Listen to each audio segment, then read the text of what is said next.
वो तड़पती रहती है, कराहती रहती है, लेकिन जब तक हड्डी हड्डी न बच जाए उसके बच्चे अपनी माँ की पीठ से नीचे नहीं उतरते। ऐसे न जाने कितने जीव जंतु इस संसार में कष्ट सह रहे। कई जन्म भय कीट पतंगा, कई जन्म भय मीन कुरंगा, कई जन्म पंखी सर्प होयो, कई जन्म है वर वृक्ष जोयो, मिल जगदीश मिलन की वरिया और चिरंकार यह देश सरिया। करोड़ों करोड़ युगों से नरकों की यातनाओं को भोगने के बाद में फिर हम लोगों को कभी कीड़े पतंगों की योनि में, कभी पेड़ पौधों की योनि में, तो कभी पशु और पंछियों की योनि में डाल दिया जाता। प्रेमी भाई बहनों, 84 लाख योनियों की सबसे जो आखिरी योनि होती है वो गाय और बैल की योनि होती। गाय स्त्री का रूप लेती है और बैल पुरुष का रूप लेते हैं। ये 84 लाख योनियों की सबसे आखिरी योनि यानी कि अंतिम पायदान होता है। उसके बाद तब जाकर के हम लोगों को दोबारा फिर से मनुष्य शरीर प्राप्त होता। इसीलिए कहा गया कि बड़े भाग्य मानुष तन पाया और कोट जन्म जब भटका खाया। कोटान कोट जन्म जन्मांतरों तक अलग अलग योनियों में भटकने के बाद में तब बड़े सौभाग्य से तुम लोगों को ये मनुष्य शरीर प्राप्त हुआ। बड़े से बड़े देवी देवता भी इस मनुष्य शरीर को पाने के लिए तरसते हैं, क्योंकि उन नरकों से, उन 84 से निकलने का केवल एक ही दरवाजा है, वह केवल मनुष्य का शरीर है। इसी मनुष्य रूपी मंदिर में बैठ करके हम उस परमात्मा की भक्ति कर सकते हैं। इसीलिए संतों महात्माओं ने इस पंच भौतिक शरीर को सच्चा हरि मंदिर कहकर याद किया। ये हरि मंदिर यह शरीर है और ज्ञान रतन प्रकट होए, ये असली हरि मंदिर है। जब भी वो परमात्मा मिलेगा इसे हरि मंदिर के अंदर मिलेगा। इसे पंच भौतिक शरीर को गुरु नानक साहब ने नर नारायणी देह कहकर याद किया। ये वो देह है जिसमें नारायण स्वयं विराजमान है। अरे वो नारायण जब भी मिलेंगे तुम्हें तुम्हारे अंदर मिलेंगे। यही कबीर साहब ने लिखा है कि जो तिल माही तेल है, जो चकमक में आग, और तेरा साईं तुझ में और जाग सके तो जाग।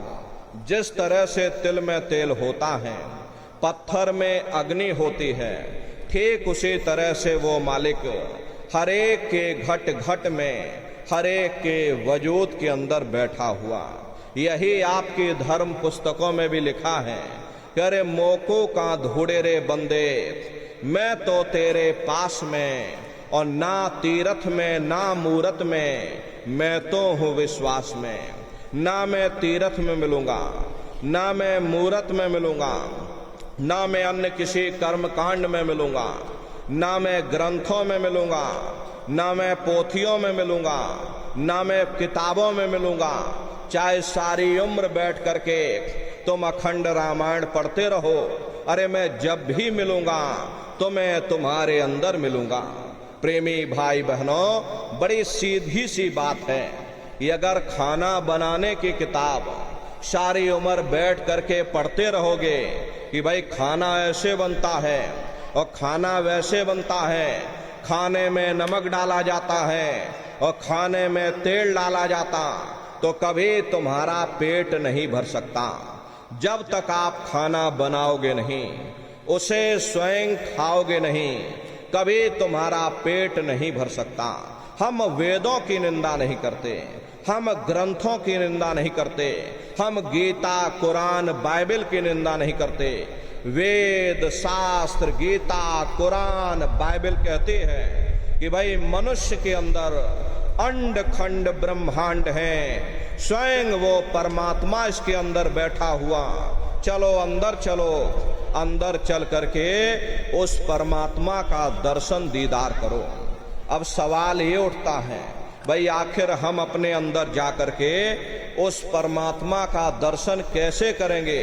तो इसके लिए संतों महात्माओं ने केवल 3 साधन बताए।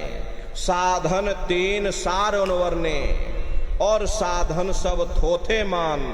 इस कलयुग में उस मालिक को पाने के लिए महात्माओं ने केवल 3 साधना बताई। पहला है सुमरन, दूसरा है ध्यान और तीसरा है भजन।